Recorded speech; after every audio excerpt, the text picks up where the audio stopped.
म एउटा सानोतिनो कुरा तपाईँहरू माझमा म ल्याएको छु। जतिजनाले मेरो भिडियोहरू हेर्दै हुनुहुन्छ अनि धेरै धेरै धन्यवाद दिन चाहन्छु भिडियो मार्फतद्वारा। अनि यो भिडियो चाहिँ धेरैभन्दा सेयर गरिदिनु होला होइन। म फेसबुकमा अनि युट्युबमा टिकटकमा पनि म हाल्ने छु। अनि जतिजना मेरो फ्रेन्ड्सहरू हुन्छ साथीहरू हुनुहुन्छ अनि हेरिदिनु होला, सुरुदेखि अन्तसम्म हेरिदिनु होला भिडियोलाई। किनकि अस्तिको दिन हो, आजभन्दा 4 दिन अगाडिको कुरा हो। म चाहिँ टक्क होइन अगाडि पोस्टमा उभिएर बसिरहेको थियो, टक्क मजाले क्या एकदमै चाख लाग्दो कुरो छ। अनि म बसिराखेको थियो जब एकजना विदेशी मान्छे आयो होइन। सायद मलाई जहाँसम्म लाग्छ अमेरिकाकै हुनुपर्छ अथवा कुनै देशको हुनुपर्छ होइन। अलिकति सेतो मान्छे अलिकति होइन, सेतो मान्छे भए पनि विदेशी नागरिक। अनि म बसिरहेको थिएँ उभिएर अनि उसले भन्छ, अनि मलाई बोलायो क्या, हेलो म्यान कम हियर भने के। यस आई कम इन भने म होइन। अनि म आएँ अनि उसले भन्छ तिमी कहाँको मान्छे, वेयर आर यु फ्रम भन्छ होइन। मैले भने म Nepal. Which Nepal is country भन्छ, कुन देश हो नेपाल भनेको भन्छ।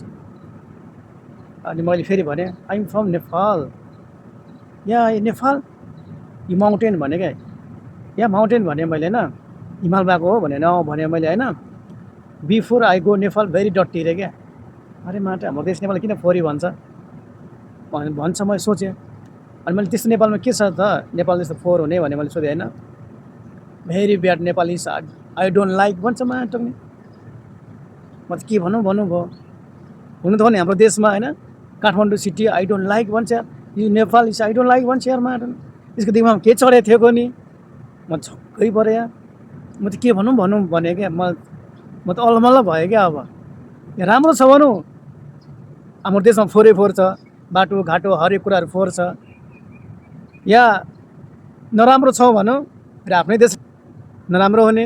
म त छक्क परेँ क्या। त्यस के भन्ने मैले भने पहिला त्यस्तो थियो, अहिले त सबै बदलिसक्यो, चेन्जिङ भइसक्यो। पहिला जस्तो नेपाल छैन, एकदम राम्रो सुन्दर छ भने। I don't like your Nepal भने यार। म त यति रिस उठेको थियो, के गर्ने अब। आफ्नो नेताहरूले गरेको कारणले आज हाम्रो देशमा आज हामी चाहिँ सिट ठाडो गर्न सकेको छैन। कारण किन त, यस्तै नेताहरूले गरेर। अहिले पनि हेर्नु न, आमा पुरा जुवारी खेलेको ब्याटल खेलेको छ। मान्छेले वाउ भन्ने बनाउनु सकेन आज हाम्रो नेपाल। नेपाल एउटा गोर्खालीको देश नेपाल भनेर चिनेको देशमा आज फोहोरको देश भनेर चिन्न थालिसक्यो मान्छेहरूले।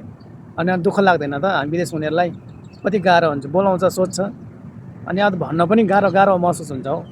अनि त्यसै कारणले चाहिँ हाम्रो देशमा चाहिँ एउटा असल व्यक्ति भनेकै चाहिँ हर्क साम्पाङ है। हर्क साम्पाङको भिजनमा मान्छेले हिँड्यो भने, उहाँले सोचेको कुराहरू मान्यो भने आज हाम्रो देश चाहिँ आज मान्छेले कसैले छि भन्ने देश बन्दैन जस्तो मलाई लाग्छ है।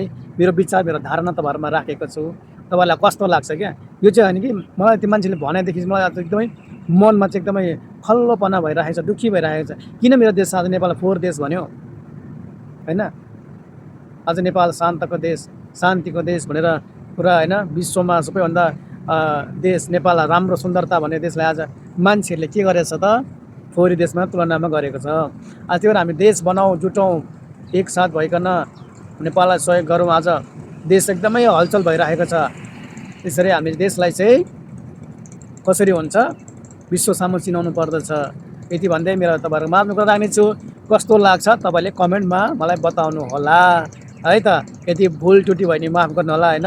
आज हेर्छौँ भने आज तेरो पार्टी मेरो पार्टी ह्यान त्यान भनेर पार्टी जुटाएर आज देश बन्दैन। आज देशमा हात माले गऱ्यो भने अनि होइन मिलेर काम गऱ्यो भने आज देश साँच्चै त हिमाल जस्तै चुच्चोरो हुन्छ भन्ने मलाई चाहिँ आशा लागेको छ। आज हाम्रो देशमा रोजगारी भएको भए हामी चाहिँ विदेशमा आएर अर्काले तेरो देश फोहोरी, तेरो देश यस्तो हामी सुन्नु पर्थेन होला जस्तो लाग्छ है त। हुन्छ सबैजनाले मेरो कुरा राख्दै म बिदा माग्छु। जय नेपाल।